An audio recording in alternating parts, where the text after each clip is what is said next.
Bonjour Guillaume, Bonjour Jacques. comment vas-tu? Ça va très bien.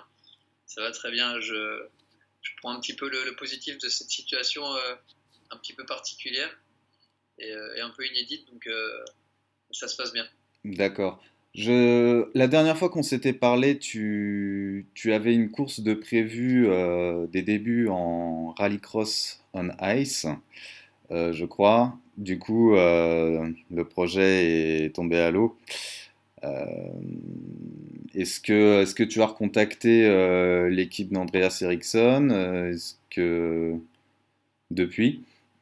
Euh, les contacts que j'ai eus avec OMSE, l'équipe d'Andreas Eriksson, c'était simplement pour me prévenir que la course avait été annulée et que donc finalement ça ne se ferait pas. Donc évidemment, c'était pas la meilleure des news étant donné que c'était un peu la seule course de planifier pour cette année, en tout cas jusqu'à présent pour moi. Donc effectivement, le mois de mars qui devait être assez chargé, avec notamment un test sur glace en Norvège 2 semaines avant. Après, j'avais également un week-end de prévu de coaching en karting. D'accord. Tu Tu suis l'actualité du World RX. Qu'est-ce que tu penses de la grille? Est-ce que tu es optimiste malgré tout? Tu penses que le rallycross pourra avoir une saison 2020? C'est la question que se posent la plupart des organisateurs. Quel est ton avis là-dessus? C'est extrêmement compliqué d'arriver à se prononcer maintenant. Je pense que, enfin, étant donné l'évolution de la situation, personne n'aurait cru qu'on en arriverait là à l'heure d'aujourd'hui. Donc je pense que c'est impossible de savoir. Je pense que faire des plans sur la comète, c'est très compliqué. Hmm. Donc je vois mal comment des événements sportifs d'une telle envergure, avec que ce soit des pilotes ou des spectateurs venus du monde entier, aient lieu incessamment sous peu. Donc c'est clair que c'est un petit peu les dernières choses qui reviendront à l'état normal, étant donné le statut dans le monde entier en fait. Je pense que tant qu'il y aura des cas à certains endroits, on pourra pas continuer à faire des rassemblements internationaux comme ça. Hmm. Il faudra attendre que la solution, enfin la situation se soit un petit peu calmée dans l'entièreté du monde. Donc ça risque de prendre un petit peu de temps. Euh, donc c'est une question à laquelle malheureusement je ne sais pas répondre pour le moment, mais je vois mal des compétitions avoir lieu avant la fin de l'été, je dirais, avant ouais, août ou septembre, ou plus tôt. Du coup, ça complique un petit peu tes projets pour cette année, forcément. C'était compliqué de retrouver un volant en World RX, mais il y avait quand même d'autres options qui s'offraient à toi.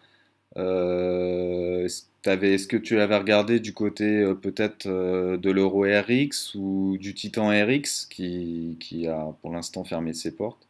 Alors il y avait effectivement plusieurs opportunités. Euh, enfin, opportunités, il n'y avait rien de concret à l'heure actuelle parce qu'on était toujours en recherche de sponsoring.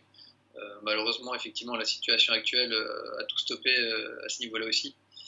Donc c'est sûr que ça complique la tâche, mais je pense que j'aurais pas réussi à trouver des budgets pour rouler en World RX cette année, malheureusement, sans aide comme on a pu bénéficier par le passé. Donc l'année passée, grâce à Guerlain Chichery, par exemple, je pense que c'est extrêmement compliqué pour des pilotes comme moi qui n'ont pas forcément les moyens d'arriver à s'aligner en World RX.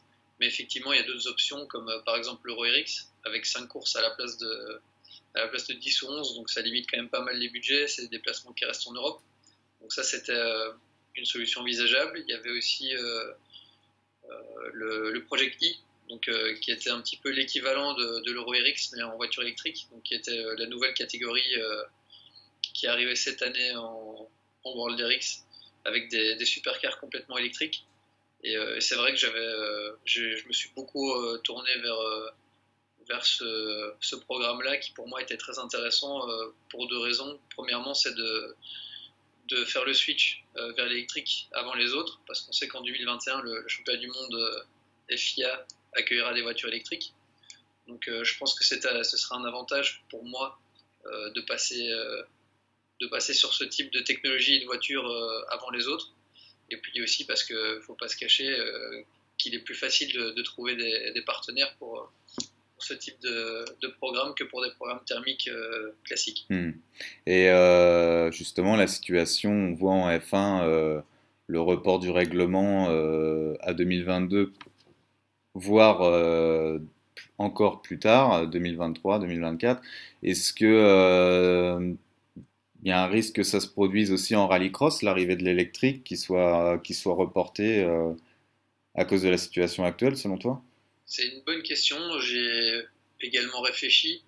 Je pense que les, les- les contextes sont pas exactement pareils qu'en F1, à savoir que par exemple les technologies électriques existent déjà. Ce sera peut-être pas avec la technologie électrique qui a remporté l'appel d'offres, du coup, enfin, à moins qu'elle soit déjà prête. Mais effectivement, ça remet pas mal de choses en question, ça c'est sûr. Donc, comment ça va évoluer, ça je ne sais pas le dire parce que je pense que j'ai pas toutes les cartes en main pour savoir, pour connaître tous les tenants et aboutissants. Par contre, effectivement, il y a déjà des technologies électriques qui existent sur le marché et qui sont prêtes à être utilisées. Donc, est-ce qu'ils vont se tourner vers ce genre de technologie ou est-ce qu'ils vont simplement reporter le nouveau règlement? Ça, je ne sais pas. Hmm. Euh, Passons aussi à ton activité chez Renault. Renault F1, tu travailles à l'usine de Viry-Châtillon. Du coup, maintenant, quand est-ce que l'usine a fermé depuis quand? Donc là, on a fermé, c'est la deuxième semaine de fermeture déjà. Euh, et en fait, tous les teams de F1 ont décidé de reporter le shutdown du mois d'août à maintenant, donc qui commence réellement cette semaine, et de rajouter une semaine donc pour faire une période de 3 semaines au total de fermeture et d'arrêt complet des activités liées à la F1. Donc là, voilà, donc la boîte nous a d'abord mis 2 semaines de congé qui étaient prévues pour le shutdown d'août dans les 2 premières semaines d'arrêt qu'on a suivi maintenant. Et puis on sera en chômage partiel pour à minima encore maintenant 2 semaines. D'accord. Est-ce que c'est possible d'avoir des activités si le confinement perdure? Est-ce que vous pourrez malgré tout avancer, faire du travail depuis chez vous? Mais tout dépend des secteurs d'activité. En fait, Hmm. par exemple, moi qui suis en recherche et développement et qui travaille essentiellement sur ordinateur, c'est assez facile de faire du télétravail. Après, pour tout ce qui est montage des moteurs, essai au banc, technicien, maintenance, etc., ça c'est bonnement impossible. Donc, à voir comment on va gérer la situation. Est-ce qu'on va rester tout simplement fermé ou est-ce qu'on va essayer de télétravailler pour ceux qui le peuvent et d'avoir des partielle? C'est une bonne question. Ça, je sais pas encore Hmm. comment on va gérer tout ça. D'accord. Et le ressenti par rapport à l'évolution prévue, le programme de travail, l'impact que ça a, est-ce que la masse de travail va pas être trop importante on, on avance dans l'inconnu, le calendrier est inconnu, on ne sait pas, risque pas, vous craignez pas une charge de travail qui va être abominable quand la saison reprendra? Est-ce que ce sera pas trop difficile? Et encore une fois, une bonne question à laquelle j'ai pas forcément de réponse. Là, il faudra voir un petit peu comment ça évolue au niveau du court terme, donc de cette année, de la saison 2020, du calendrier, etc.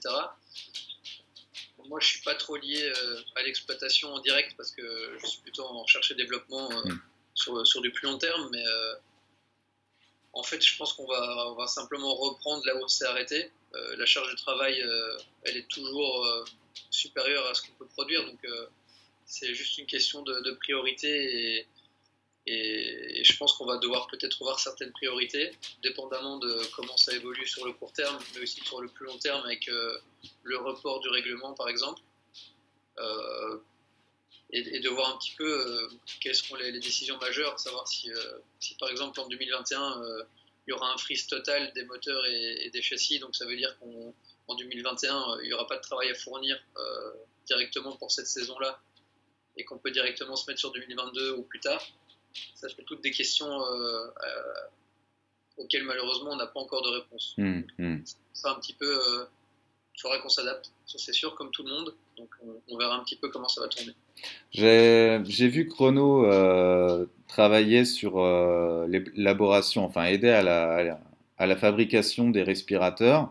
Et un responsable de Renault avait notamment évoqué les ingénieurs de Renault F1. Est-ce qu'on t'a demandé de travailler pour l'aide à la fabrication des respirateurs? Alors, nous pas à Viry en fait. Tout ce qui est respirateur, c'est plutôt Firestone parce que c'est eux qui ont le matériel adéquat. Donc, il y a effectivement 7 teams de F1 qui sont tous basés en Angleterre, qui sont actuellement en train de fabriquer des respirateurs. D'accord. Plus personnellement, comment tu t'occupes en confinement chez toi? Est-ce que tu arrives à bien le vivre? Est-ce que tu arrives à t'occuper? J'arrive effectivement à m'occuper, donc je fais notamment des séances de sport et de remise en forme pour essayer de justement garder un peu la forme. J'ai investi dans un petit simulateur juste avant le confinement en prévoyance, donc je joue encore et je reste un petit peu actif au niveau du pilotage grâce à ça, en jouant notamment à Dirt, À Dirt, oui. 2.0. Je me suis mis un petit peu à la cuisine aussi, brièvement, avec des petits ateliers cuisine qui ça ne m'est encore jamais arrivé. Donc, c'est vrai que encore une fois, je pense que je prends le positif de la situation parce qu'on n'est pas du tout à plaindre par rapport à beaucoup d'autres personnes. Je pense que j'ai une très très bonne situation pour le moment, que ce soit financière ou même au niveau de la santé. Donc, je me plains pas du tout et j'essaye de prendre le positif de cette situation-là. Puis ça me permet aussi de me reposer parce que je suis quelqu'un qui a un emploi du temps d'habitude très chargé, qui adore remplir toutes ses journées plus qu'il ne le faut. Donc là, c'est vrai que ça fait très très très longtemps que ça m'était plus arrivé d'avoir des journées libres comme ça sans forcément avoir des choses de prévues. Donc je profite de ça pour me reposer un petit peu aussi et puis de recharger les batteries.